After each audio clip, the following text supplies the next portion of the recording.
We've had a couple of outdoor industry greats here on stage this morning, so I think it's time we make it a trifecta.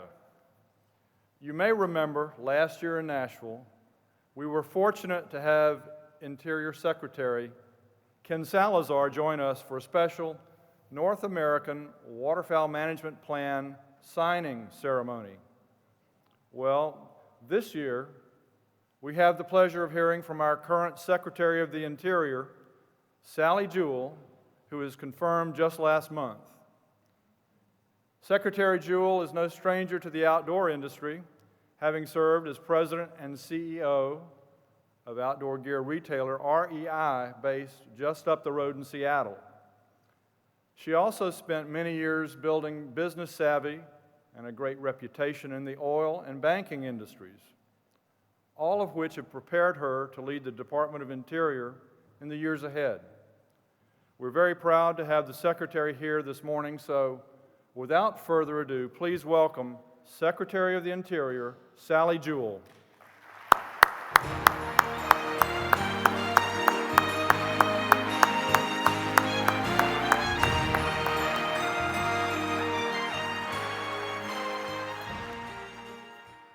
Well, thank you, John, for that wonderful introduction, and wow, what a fantastic crowd of people. So it is a true pleasure and privilege and delight, actually, to be back in the Pacific Northwest. I love the liquid sunshine. I love the cooler temperatures. I feel right at home here, and I'm not used to the humidity of Washington, D.C., so this is delightful. I want to thank, actually, the Johns. I guess I could throw in a Johnny as well. John Pope, not only for the kind introduction, but for the incredible work that he does for this organization as a leader. John Newman, president of the board. John Tomke, Ducks Unlimited of Mexico. Johnny Morris, of course, Bass Pro, but a great example of volunteerism at work in support of conservation and in support of what is important to all of us, and that is making sure that we take this planet that is so small and so fragile, and we leave it to our descendants in a better situation than we found it, and we all have a role in that. And so great thanks to the Johns and the Johnny for their volunteer support of this organization, and for all of you, because that's why you're here. That's what you do for Ducks Unlimited. I also want to recognize Dale Hall, your executive director. What a strong leader. What a great partner for us, and what a great training he had as an employee of the Fish and Wildlife Service.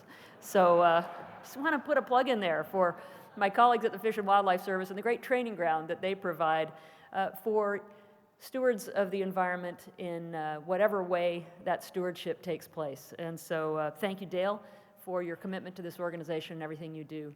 And I also want to thank my colleague Dan Ash, who is the director of the Fish and Wildlife Service, who sent me an email last night at about 10:30 saying he'd sat on the tarmac for 5 hours in Washington, D.C., and the plane never left the ground and the flight was canceled. So he's sorry he couldn't be with you today.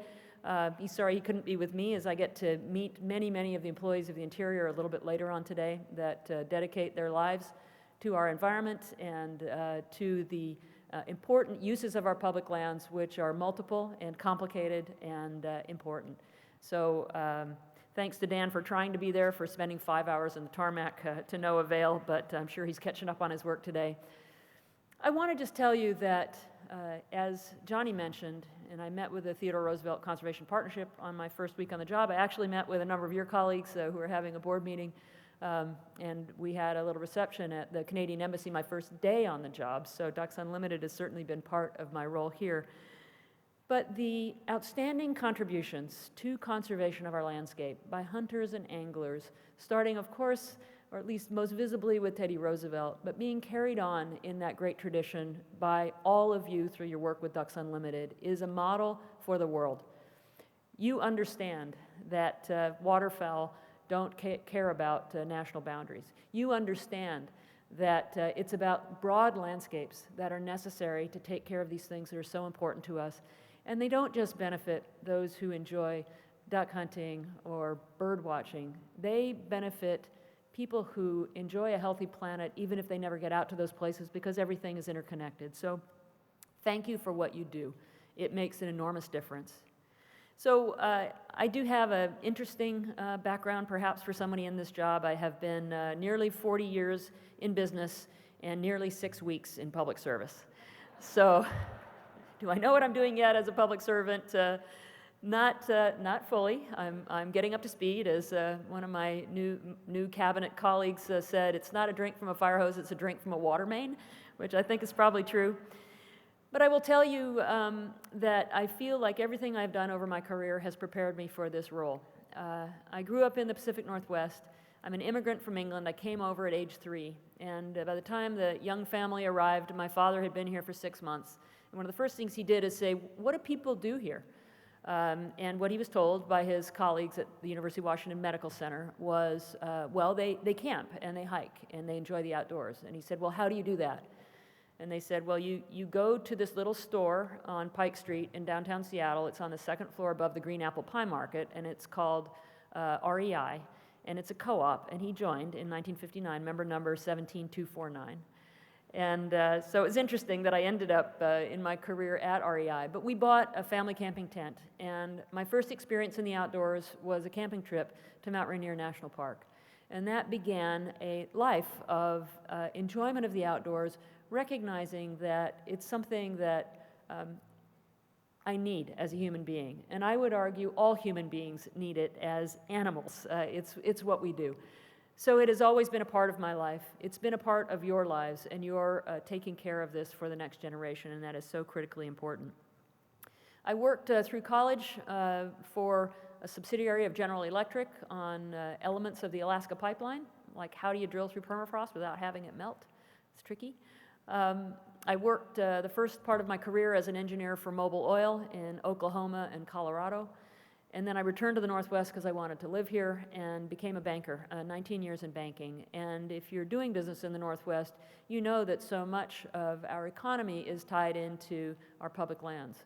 So I worked in natural resources, in many other types of commercial lending, agricultural, forestry, and it becomes so clear how everything is tied together. And then the last 13 years pursuing my avocation and my vocation as one and the same at REI.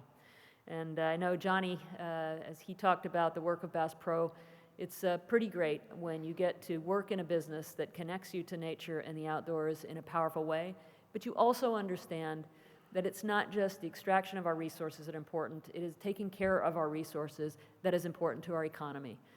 So in working with, yes, clap for that.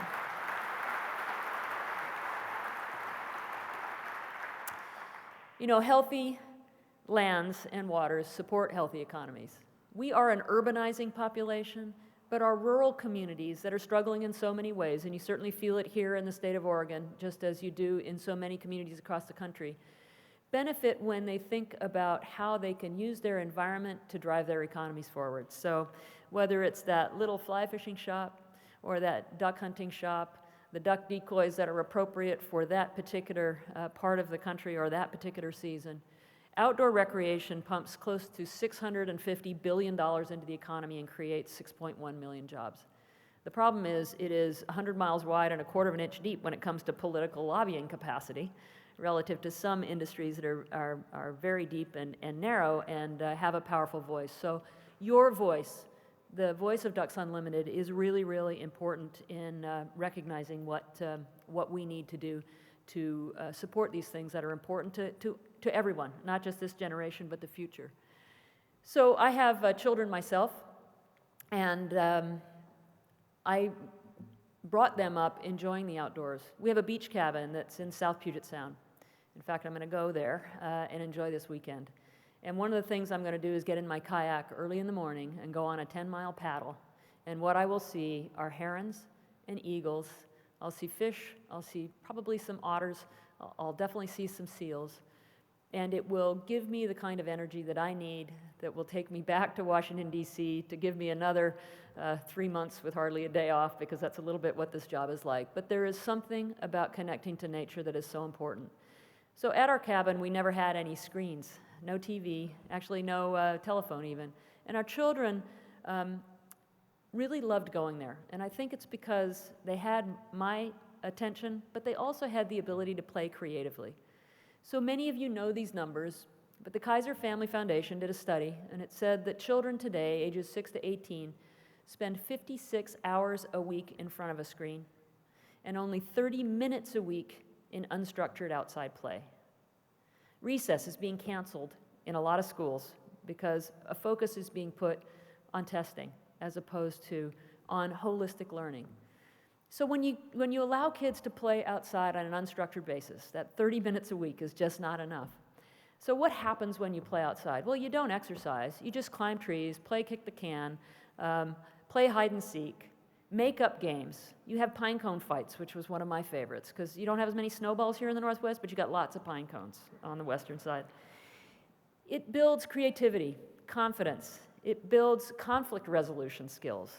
When kids are being told whether they are in sports or in school, they are very overscheduled, and I, as a baby boomer parent, am guilty of this, as I suspect some of you are too. When adults are telling children what to do all the time, they aren't exploring. When you allow them to go out in the natural world, it builds self-confidence, it builds conflict resolution skills, it gives them the kind of background that they need to do things for life. Kids who play organized sports, and I love organized sports, but 98% of them leave school and become spectators. Only 2% continue to play. What you do, hunting, angling, bird watching, camping, hiking, bike riding, swimming, and you can even throw golf and tennis in, these are things that people do for life.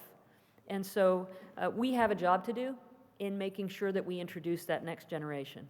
And while I can't see all of you very well, I suspect Ducks Unlimited, like so many organizations, is aging as I am aging.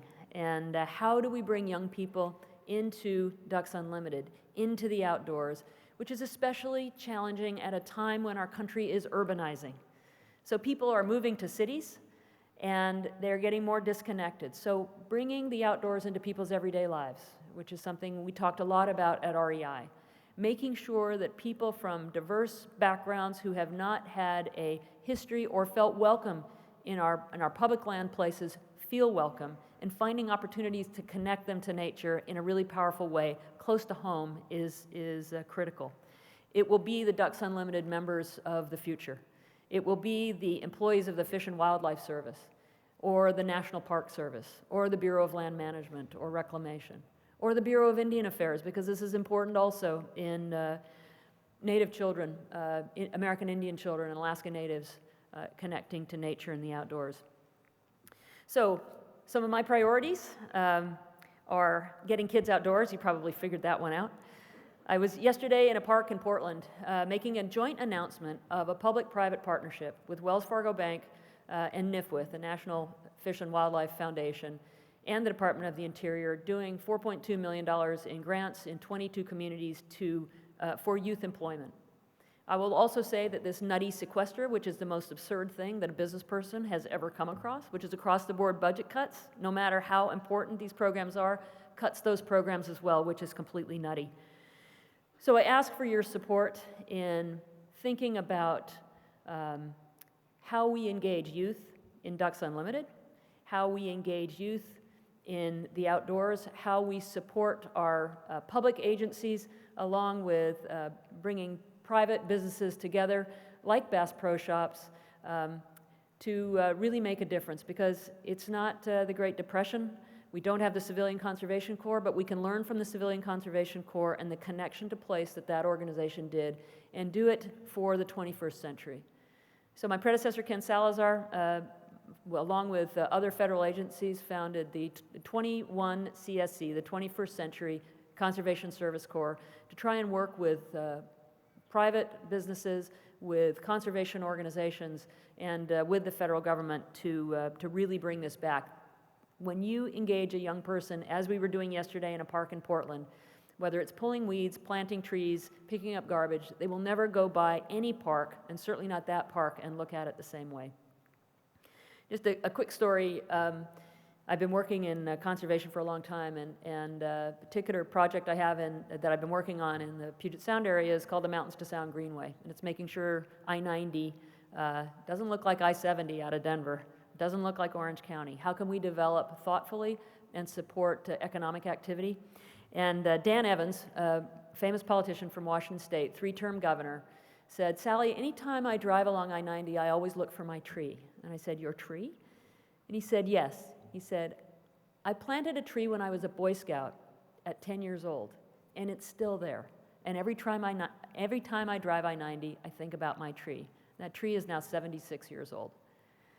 So these things that we do to connect children to place are really important. So that's a high priority. Politically speaking, we need your help. We need reauthorization of the North American Conservation Wetlands Act, or NACA. You're very familiar with that. Got some great examples. We'd love to continue in joint venture partnerships that really promote landscape level conservation. So Ducks Unlimited has gotten this for 76 years. The million volunteers that have supported this organization recognize that in order to protect habitat for birds, you need to look broadly, you need to look across the landscape.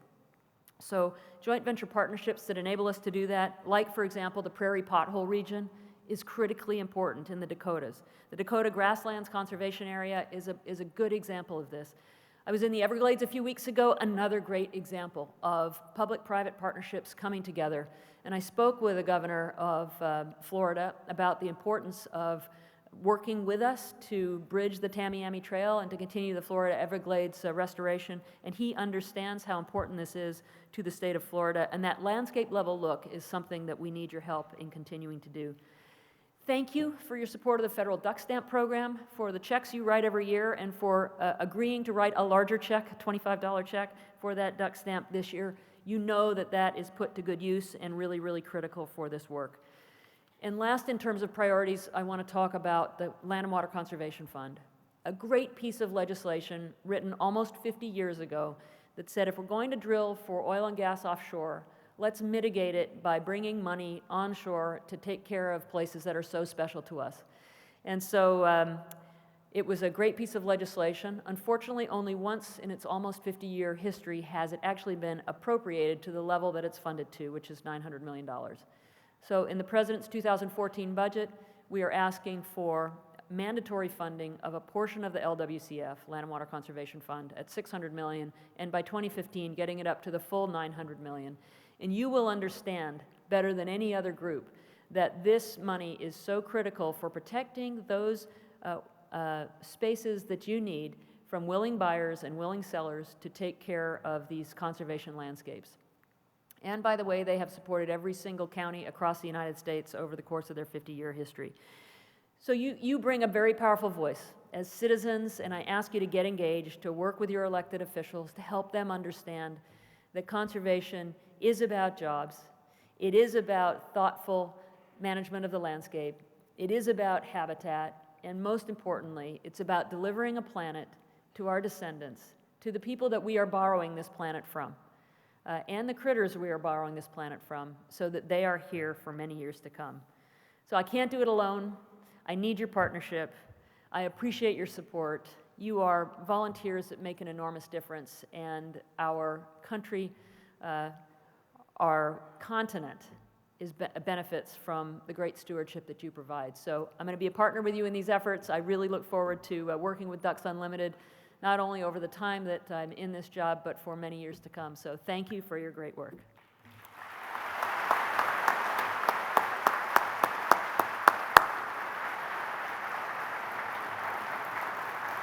Thank you for making the time to join us this morning, Madam Secretary. Before you go, we'd like to present you with a gift on behalf of Ducks Unlimited. Please know that we look forward to working closely with you in the years ahead.